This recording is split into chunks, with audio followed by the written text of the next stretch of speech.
It was a cold, dreary evening when we stood in front of the gates of the abandoned psychiatric hospital. The wind whistled through the cracks in the decaying iron bars, and an unsettling chill crept up my spine. I had always heard the rumors. Stories passed around like urban legends, warnings from people who claimed to have experienced the inexplicable after stepping foot inside.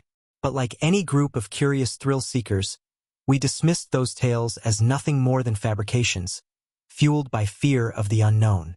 There were 5 of us, myself, James, Sarah, Ethan, and Megan. We had always been fascinated by the paranormal, and this place seemed like the ultimate test of our bravery. The hospital, or what was left of it, had been abandoned for decades. Originally built in the late 1800s, it had housed patients with severe mental illnesses, the kind that terrified society at the time. The official story was that the hospital had been shut down due to budget cuts, but whispers suggested something far darker. A series of mysterious deaths among patients and staff that no one could explain. The entrance was overgrown with ivy, the once grand building now a haunting silhouette against the fading light. As we walked closer, the massive doors creaked open slightly, as if beckoning us inside. "It's probably just the wind," Ethan said, trying to sound brave, but I noticed his voice waver. We exchanged uneasy glances before stepping inside. The air was thick, stale, carrying the scent of decay and mold. The walls were covered in peeling paint, and broken furniture littered the floor. The building seemed to groan, as though it had been disturbed by our presence. The first room we entered looked like an old reception area, with a desk pushed against one wall and faded signs that still had patient names and appointment times written in barely legible script. It was hard to imagine that this place had once been bustling with doctors, nurses, and patients. Now it was like a tomb. "We should split up," Sarah suggested, already pulling out her camera to document the space. "That way we can cover more ground." James shot her a look, clearly not fond of the idea. "You've seen horror movies, right? Splitting up is never a good idea." Despite our initial hesitation, we eventually agreed to pair off. Sarah and Ethan went one way, Megan and James went another, and I found myself walking down a long, dimly lit hallway alone. The floor creaked beneath my feet, and every step I took echoed loudly in the stillness. My flashlight flickered slightly, casting long shadows along the walls, distorting the shapes of the broken chairs and abandoned gurneys that lined the corridor. As I continued down the hallway, I began to feel a strange pressure building around me, as though the walls were slowly closing in. It was hard to breathe, and an overwhelming sense of dread washed over me. I stopped for a moment, trying to shake off the feeling, but then I heard it. A faint whisper, barely audible, like the murmur of a conversation happening just out of earshot. "Hello," I called out, my voice sounding small and insignificant in the vast, empty space. No answer. I stood still, listening, straining to hear more. The whispering grew louder, but I couldn't make out any words. It was like a chorus of voices, overlapping and blending into one another. My heart pounded in my chest, and I felt an icy sweat form on the back of my neck. Suddenly, there was a sharp, metallic clang, like something heavy had been thrown across the room behind me. I whipped around, my flashlight beam darting through the darkness, but there was nothing, just the same desolate hallway, the same abandoned equipment. But I knew I hadn't imagined it. Something had moved, something had made that noise. My pulse quickened, and I turned back, eager to reunite with the others. But as I hurried back the way I had come, the hallway seemed longer. The distance stretched impossibly, like the building itself was changing, warping. I should have reached the reception area by now, but the more I walked, the more disoriented I became. "Sarah? James?" I called out, my voice trembling. Silence. Only the ever-present whispers, louder now, surrounding me, taunting me. I turned a corner and stopped dead in my tracks. Standing at the end of the hallway was a figure, barely visible in the flickering light of my failing flashlight.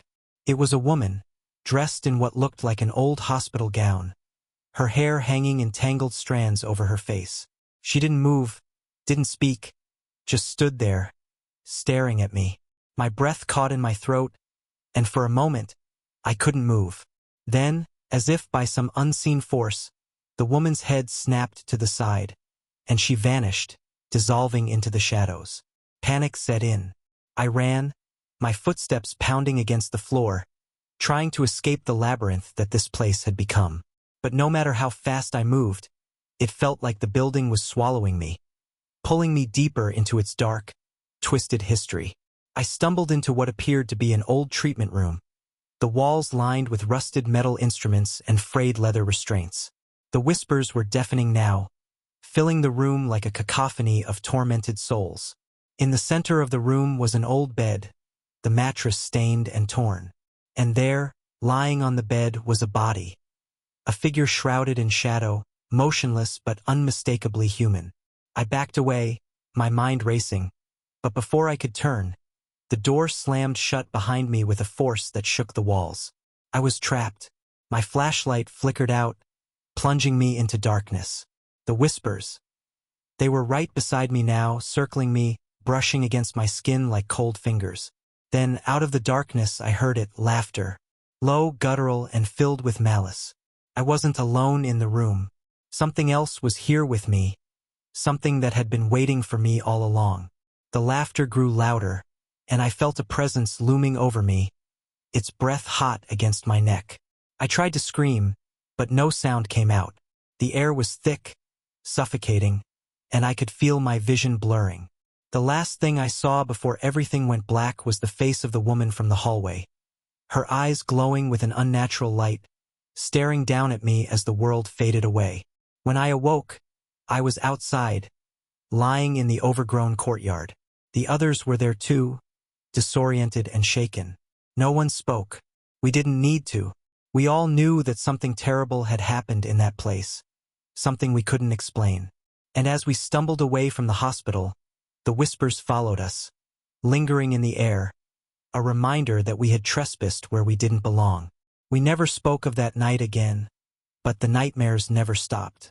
The hospital may have been abandoned, but whatever lived inside it wasn't. And I knew, deep down, that it was only a matter of time before it found us again. The days after our experience at the hospital blurred together in a haze of unease. None of us talked about what happened, but it was clear that we were all affected in different ways. James, who had been the most skeptical of us all, became withdrawn and quiet, spending long stretches of time staring out of windows as if expecting to see something, or someone, out there. Megan, usually the most energetic and talkative, barely left her apartment, claiming that she wasn't feeling well.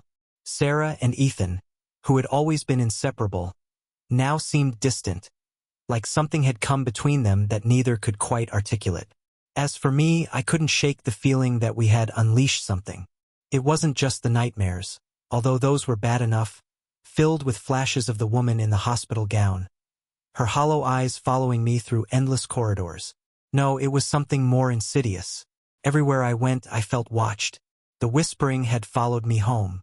At first, I thought I was imagining it, the faint, indistinct murmurs that seemed to come from just beyond the edge of my hearing, like a radio playing far away.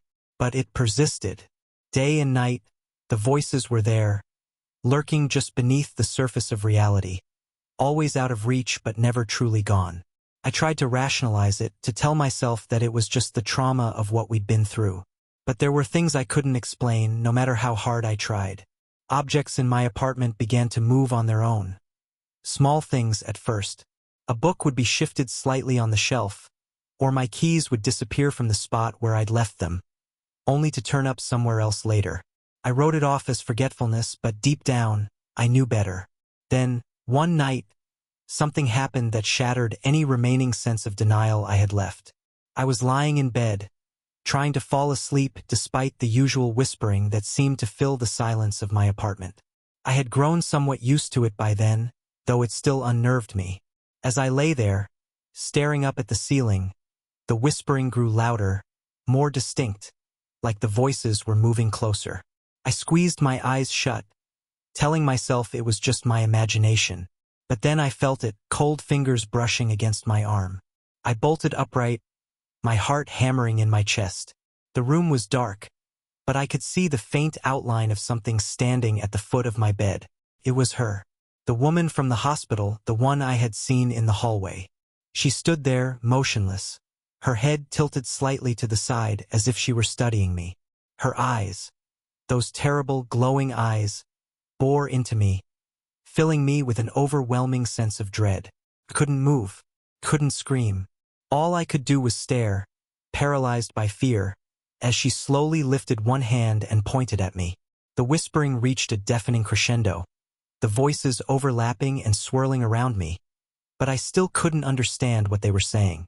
It was as if they were speaking a language I didn't know, but somehow, I felt that I was the subject of their conversation. Then, just as suddenly as she had appeared, she was gone. The room was silent again, but I was left trembling, drenched in cold sweat. I didn't sleep for the rest of the night. Couldn't. The next morning, I called Sarah. I needed to know if she or anyone else had experienced something similar. Her voice was strained when she answered, and I could hear the exhaustion in her tone. "I haven't been sleeping," she admitted quietly. "Every time I close my eyes, I see that place. And there's something else." My heart skipped a beat. "What do you mean?" She hesitated, and I could almost hear her debating whether or not to tell me. "I've been hearing things. At first, I thought it was just in my head, you know? But it's getting worse. I'll hear footsteps in my apartment when I'm alone, or doors creaking open on their own. Last night, I saw someone standing in the corner of my bedroom. I thought I was imagining it, but now, I'm not so sure." My stomach turned. I wasn't the only one. Whatever we had encountered in that hospital, it hadn't stayed behind. It had followed us. "We need to figure out what's happening," I said, trying to keep my voice steady. "We can't just ignore this. Maybe we missed something while we were there. Maybe there's an explanation." Sarah agreed, though reluctantly. "Let's get the others together," she said. "We need to talk." Later that evening, we all gathered at Ethan and Sarah's apartment. It was the first time we had all been in the same room since the night at the hospital, and the tension was palpable. No one wanted to be the first to speak, but eventually, Megan broke the silence. "I've been seeing her too," she whispered, her eyes wide with fear. "That woman, she came to me last night. She just stood there, watching me. I didn't know what to do." James nodded grimly. "Same here. I keep hearing her in the middle of the night. She whispers my name." The room was filled with an oppressive silence as we each realized that we were all experiencing the same thing. Whatever this was, it wasn't just one of us. It was all of us, and it wasn't going to stop. "We need to go back," Ethan said suddenly, his voice firm despite the obvious fear in his eyes. "There has to be something we missed, something that explains why this is happening. Maybe if we find out what she wants, we can end this." It sounded insane. The last thing any of us wanted to do was return to that place. But deep down, I knew he was right. We couldn't keep running from this. It had followed us once, and it would keep following us until we dealt with it. The decision was made. We would go back to the hospital, this time determined to uncover the truth about what had happened there, and, hopefully, find a way to stop whatever malevolent force had attached itself to us. The following night, we found ourselves once again standing before the crumbling facade of the abandoned hospital. The wind howled around us, and the building loomed like a monstrous shadow against the darkening sky. None of us wanted to be there, but we had no choice. As we stepped through the broken doors, a sense of foreboding washed over me, even stronger than before. The air was thick with the weight of the past, and I could almost hear the echo of the suffering that had taken place within these walls. We retraced our steps, moving cautiously through the decaying corridors. The building felt different this time, more alive, as if it were aware of our presence. Every creak of the floorboards, every distant sound, felt like it was watching, waiting. We reached the treatment room where I had seen the body, and as we entered, the whispers returned, louder and more insistent than ever. The room was exactly as I remembered it, but this time, something was different. There, in the corner, was a pile of old, yellowed papers. I hadn't noticed them before. Ethan bent down and picked them up, flipping through the brittle pages. His face paled as he read the words scrawled across them. "These are patient files," he muttered. "They're from the final days before the hospital closed." He handed one of the files to me, and as I read it, a cold wave of horror washed over me. The file belonged to a woman named Margaret Albright. She had been a patient in the hospital in its final days, admitted for severe psychosis. The notes described her as being plagued by violent hallucinations, convinced that something was haunting her, following her wherever she went. The doctors had tried various treatments, but nothing had worked. In the final entry, the doctor noted that Margaret had disappeared, vanishing from her locked room without a trace. I looked up at the others, my hands trembling. "It's her," I whispered. "The woman we've been seeing. It's Margaret." Before anyone could respond, the temperature in the room plummeted, and the lights flickered ominously. The whispers became a roar, filling the room, overwhelming us. And then she appeared, Margaret, standing in the center of the room, her eyes glowing with that same unnatural light. This time, there was no hesitation, no moment of stillness. She moved toward us, her mouth opening in a silent scream, and the shadows around her twisted and writhed like living things. We ran. There was no other option. We tore through the hallways, the hospital groaning and shifting around us, as though the building itself were alive, trying to trap us within its walls. I could feel Margaret behind us, the cold air biting at my skin as her presence loomed closer. Just as we reached the front doors, they slammed shut, sealing us inside. We were trapped, and that's when I heard her voice, clear for the first time. "Help me," she whispered, her voice filled with anguish. We stopped, panting and terrified, but something in her voice made us turn around. Margaret stood at the end of the hallway, her form flickering like a dying flame. Her eyes no longer glowed with malice, but with desperation. She was trapped here just like we were. We had come back for answers, and now we had won. Margaret didn't want to hurt us. She wanted us to free her. But the question remained, how? We stood there frozen, staring at the flickering figure of Margaret at the end of the hallway. Her eyes, no longer filled with the cold, unnatural light that had terrified us before, now held something far more heartbreaking: despair. It wasn't hatred that had driven her to haunt this place. It was suffering, a relentless pain that had kept her tethered to these crumbling walls for decades. "Help me?" she repeated, her voice barely more than a whisper, yet it echoed through the hallway like a plea from the grave. Ethan, still clutching the yellowed patient files, took a cautious step forward. "What do you want us to do?" he asked, his voice trembling. None of us knew if she could even answer in any meaningful way, but the question hung in the air, heavy with a sense of desperation. Margaret's figure flickered again, her form distorting like a projection interrupted by static. She didn't speak, but she lifted her hand, slowly pointing toward the far end of the hallway, toward the basement door. My stomach dropped. If there was one place we had all silently agreed to avoid, it was the basement. We had heard the stories about strange sounds coming from beneath the hospital, about how even the staff had feared to go down there.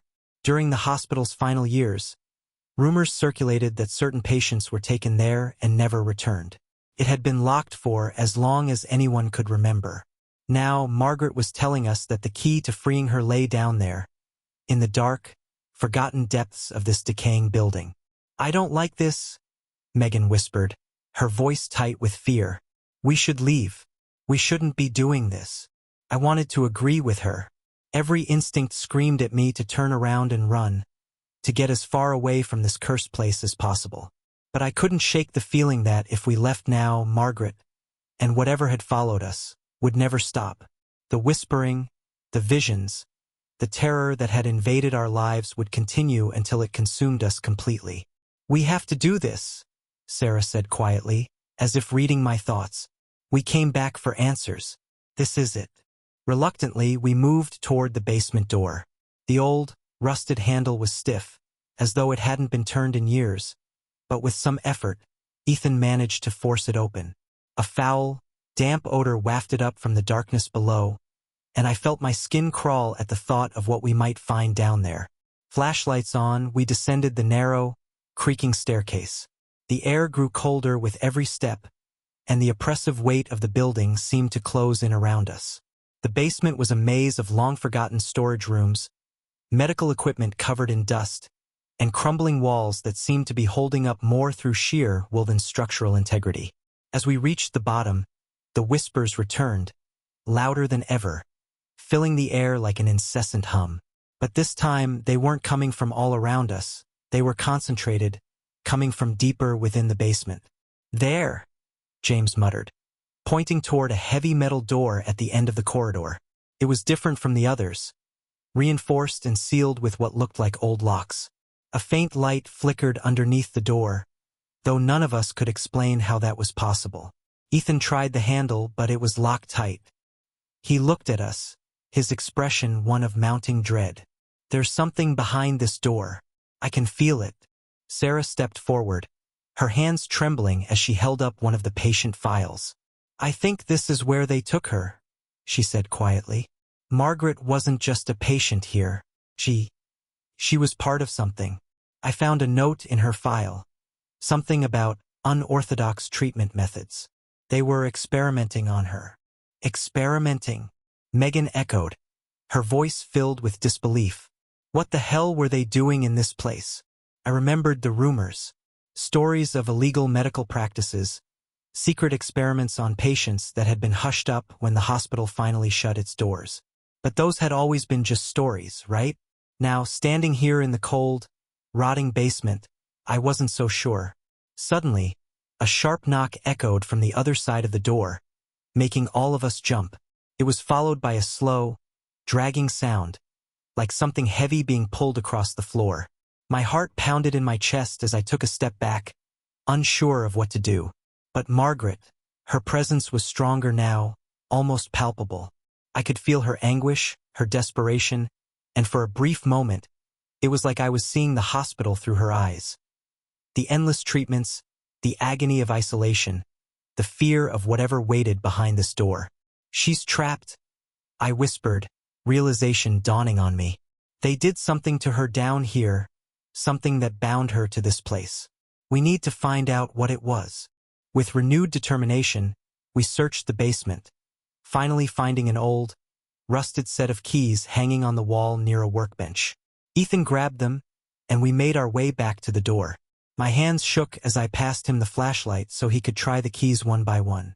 The metallic clink of each key in the lock seemed impossibly loud in the eerie silence. Finally, on the fourth key there was a click. The door creaked open slowly, revealing a room bathed in a sickly yellow light. The smell of decay was overwhelming, and as we stepped inside, the source of the light became clear. An ancient overhead lamp, flickering weakly, casting long, twisted shadows across the room. In the center of the room was an old operating table, and strapped to it were leather restraints, cracked and worn with age. Scattered around the room were medical tools, some rusted, others still gleaming unervingly. But what drew our attention was the far wall, where rows of jars lined the shelves, filled with murky liquid. Inside each jar was something unidentifiable, twisted and malformed. James let out a low curse, his eyes wide with horror. "What the hell is this?" I didn't answer because my attention had been drawn to the floor, where a symbol had been etched into the concrete. A strange, intricate design that I couldn't make sense of. It looked old, far older than anything else in the room. Ethan crouched down, examining it closely. This isn't medical," he muttered. "It's something else." Something else didn't even begin to cover it. The longer I stared at the symbol, the more a sense of wrongness filled me, as though the air itself had turned toxic. And that's when I noticed the whispering. It wasn't coming from the room anymore. It was coming from beneath us, from the symbol itself. Margaret's figure appeared again, this time right beside the operating table. She was no longer flickering. She was fully formed, solid, and her eyes, those glowing, anguished eyes, were fixed on the symbol. "She's trapped," I whispered again, the weight of realization pressing down on me. "This symbol, it's what's keeping her here." "What do we do?" Megan asked, her voice shaking. I didn't have an answer, but Sarah did. "We destroy it," she said, her voice trembling but determined. "Whatever they did to her, this symbol is part of it. We have to break it." Without waiting for any further discussion, she grabbed a rusted metal rod from the corner of the room and brought it down on the symbol, smashing the concrete beneath it. As soon as the rod struck, a deafening scream filled the room. Not from Margaret, but from the very walls themselves, as if the building was howling in protest. The lights flickered wildly, and the room seemed to warp and twist, the shadows growing long and distorted. But Margaret, she smiled. It was faint, barely more than a flicker of relief, but it was there.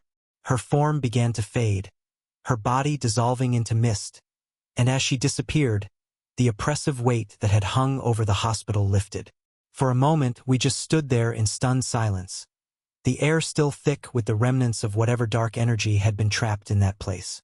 But Margaret was gone. We had freed her. The whispering stopped. The presence that had haunted us for weeks vanished, and the hospital fell silent. We left that night, none of us daring to look back.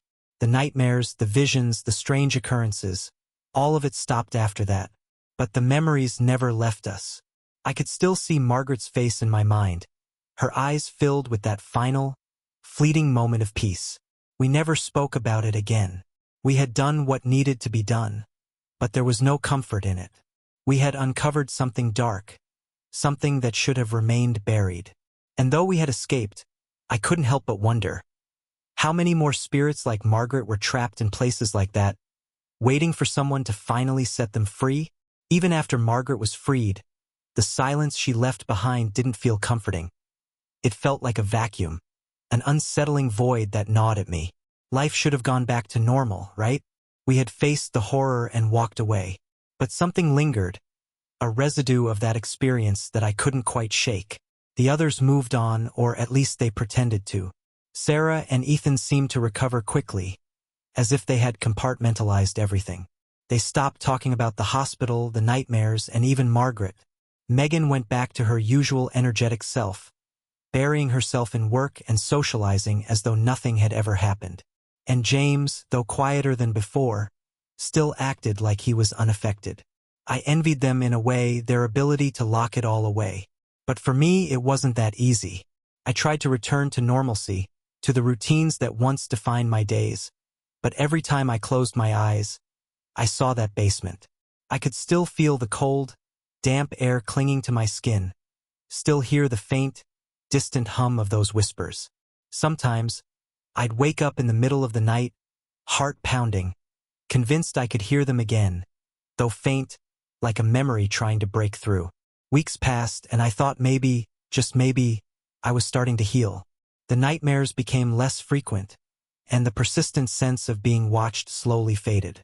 But then something strange happened. It started subtly. At first, it was just a shadow, a fleeting shape in the corner of my vision. I'd be sitting in my apartment, working or reading, and I'd catch a glimpse of movement. But when I turned to look, there was nothing there. I told myself it was my imagination, the remnants of fear still lingering in my mind. But then the dreams returned, vivid, detailed dreams of the hospital. Only this time they were different. I wasn't a visitor anymore. I was a patient. In the dream, I was always strapped to that operating table, just like Margaret had been, the leather restraints biting into my wrists. I could feel the cold metal of the table beneath me, the sharp scent of antiseptic filling my nostrils. I couldn't move, couldn't speak, but I could hear the voices. They weren't whispers this time. They were loud, clear, the voices of doctors and nurses discussing me as though I wasn't even there. "She's ready for the procedure," one of them would say, and then I'd hear the scrape of metal instruments being laid out beside me. Panic would set in, but my body wouldn't respond. I was completely paralyzed, trapped inside my own mind. And then, just before they began, Margaret would appear at the foot of the bed, her eyes glowing once again with that eerie, unnatural light. She wouldn't speak, wouldn't even move, but her presence filled the room like a cold wind, and the terror I felt was unlike anything I'd ever experienced. I'd always wake up in a sweat, gasping for breath, my heart racing as if I had just run a marathon. And each time, The dream felt more real, more visceral, as though I was somehow slipping deeper into it. It wasn't just a nightmare anymore. Felt like a warning. I tried reaching out to the others, but no one wanted to talk about it. Sarah brushed me off, saying that we'd already put it all behind us and that dredging it up wouldn't do any good. Ethan, usually the most level-headed, grew uncomfortable whenever I mentioned the hospital. Megan flat out refused to discuss it. As for James, well, he had started avoiding me altogether, as if talking to me reminded him too much of what had happened. So I dealt with it on my own. Or at least I tried to. One night, about a month after we'd left the hospital, I was jolted awake by a loud banging sound, 3 distinct knocks on my front door. Groggy and disoriented, I glanced at the clock. It was just past 2 a.m. For a moment, I thought I was still dreaming.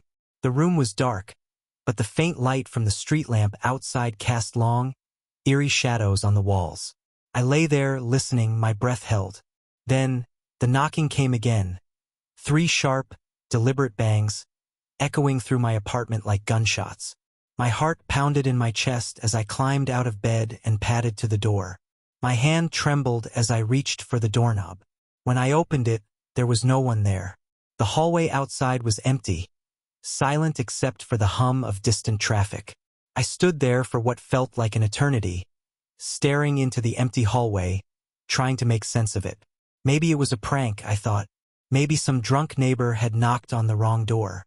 But even as I tried to convince myself of that, I felt the familiar prickle of unease creeping up my spine. I shut the door and locked it, but I couldn't shake the feeling that something was watching me. I checked every room, every closet, even under the bed, but there was nothing. No sign of anyone, no explanation for the knocking.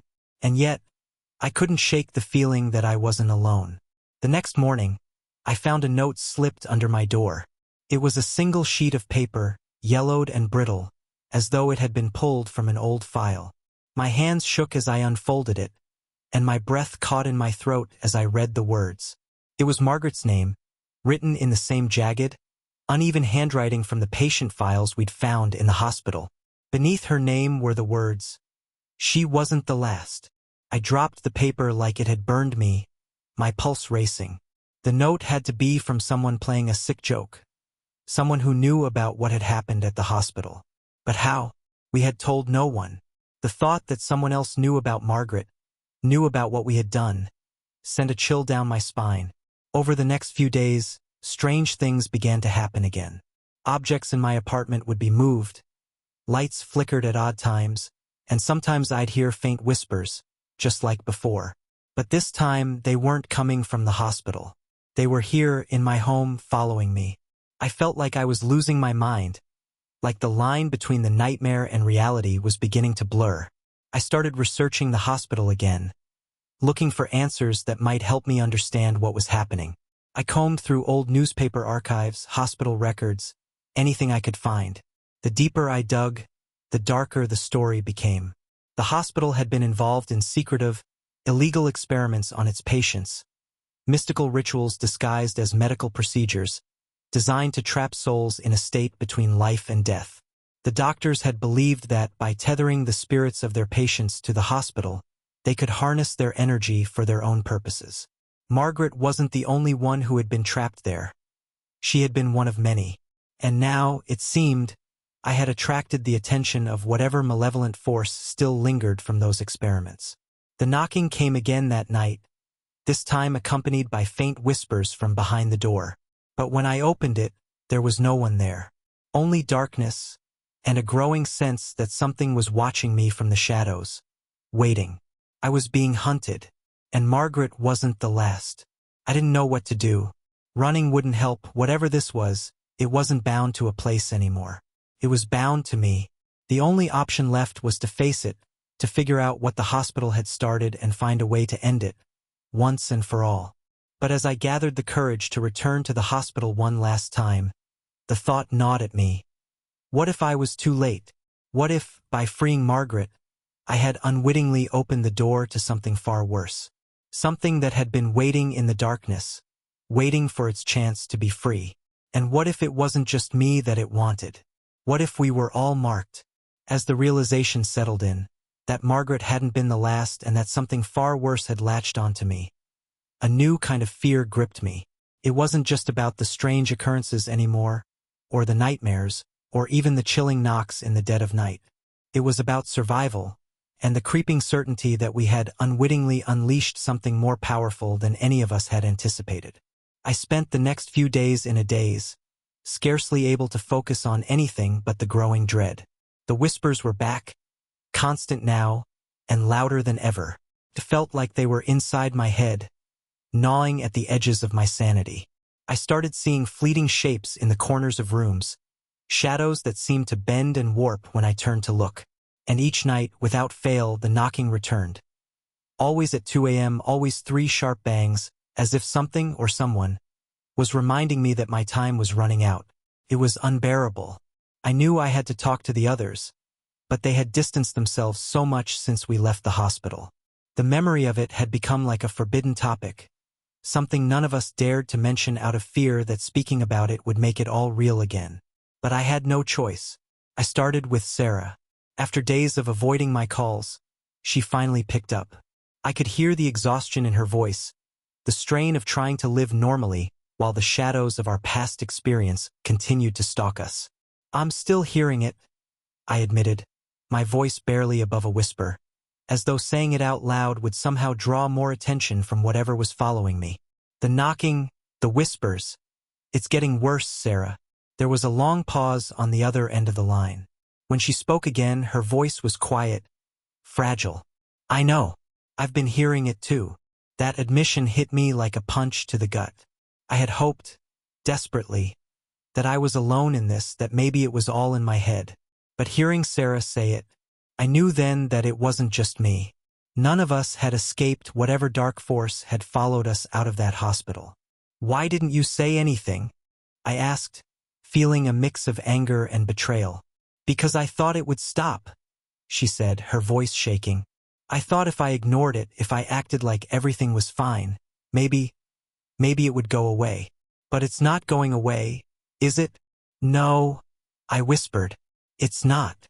We decided to meet at my place that night. I called the others, Ethan, James, and Megan, and despite their initial reluctance, they all agreed to come. It felt like an intervention of sorts, though none of us wanted to admit that we needed help. We just needed answers. And maybe, just maybe, we could figure out how to end this nightmare. When they arrived, it was clear that none of them had been doing well. James looked gaunt, his face pale and drawn, as though he hadn't slept in days. Ethan had the same hollow look, his eyes darting nervously around the room, as though he expected something to leap out from the shadows. Megan was the worst. She barely spoke, her hands shaking as she sat on the edge of the couch, her eyes fixed on the floor. "I can't take this anymore," she whispered after a long silence. "I'm seeing things, everywhere. I can't sleep, I can't eat, I just can't do this." James rubbed his hands over his face, his voice tight with barely suppressed fear. "It's the same for all of us. The whispers, the knocking, the shadows." He paused, looking around at each of us. "It's like something's waiting, like it's coming closer." The room was thick with tension, none of us daring to say what we were all thinking. That the hospital hadn't let us go, that we had brought something back with us, and now it was hunting us, one by one. Ethan finally spoke up, his voice low and serious. "We need to go back." A silence fell over the room, the weight of his words settling heavily on all of us. Megan shook her head violently. "No, no way. I'm not going back to that place. I'd rather—" She stopped herself, but we all knew what she had been about to say. Sarah, who had been quiet until now, finally spoke. "He's right. We left something unfinished. We freed Margaret, but there's something else there. Something that was waiting for us to make that mistake." She glanced at me, her eyes filled with the same fear I had been carrying. "We have to figure out what it is, and we have to stop it before it's too late." James cursed under his breath, clearly unhappy with the idea. "How do we even know it'll help? What if we go back and it just makes things worse?" "We don't," I admitted, my voice shaking, "but we don't have a choice. Whatever it is, it's coming for us." We can't just wait around for it to pick us off one by one. In the end, the decision was made. Reluctantly, fearfully, but unanimously, we agreed to return to the hospital one last time. This time, not as thrill-seekers, but as people desperately trying to rid ourselves of a curse that had attached itself to us. We chose the following night, knowing that the sooner we went, the better. It felt like the clock was ticking down, and we were running out of time. The hospital loomed large in my mind, its decaying walls and rotting interiors a prison for the tortured souls who had once lived there, and now, apparently, for us as well. That night, sleep eluded me. Every creak in my apartment, every distant noise from the street outside, sent my heart racing. I lay there in the dark, staring at the ceiling, waiting for the inevitable knock that had become part of my nightly terror. But this time, something was different. Instead of the usual 3 sharp knocks, there was only one loud, forceful, like a hammer striking my door. The sound reverberated through my apartment, and for a split second, the air itself seemed to hum with a strange, dark energy. Then came the whisper. It wasn't faint or distant this time. It was right in my ear, cold and clear. "It's waiting." I shot up in bed, my body trembling with fear. The room was empty, but the sense of being watched, of being stalked by something unseen, was stronger than ever. I didn't sleep the rest of the night. When morning finally came, I met the others outside the hospital. The building was just as imposing as I remembered, its broken windows like hollow eyes staring out at us, as if it had been waiting for our return. This time, there was no hesitation. We stepped through the doors, flashlights in hand, and began our descent into the darkness. The air was colder than before, the walls groaning under the weight of time and decay. The hospital seemed to pulse with a sinister energy, as though it were alive, watching us with malevolent intent. The whispers returned almost immediately, louder than before, swirling around us like a storm of voices just out of reach. We made our way back to the basement, the place where we had found Margaret's file, where the strange symbol had been etched into the floor.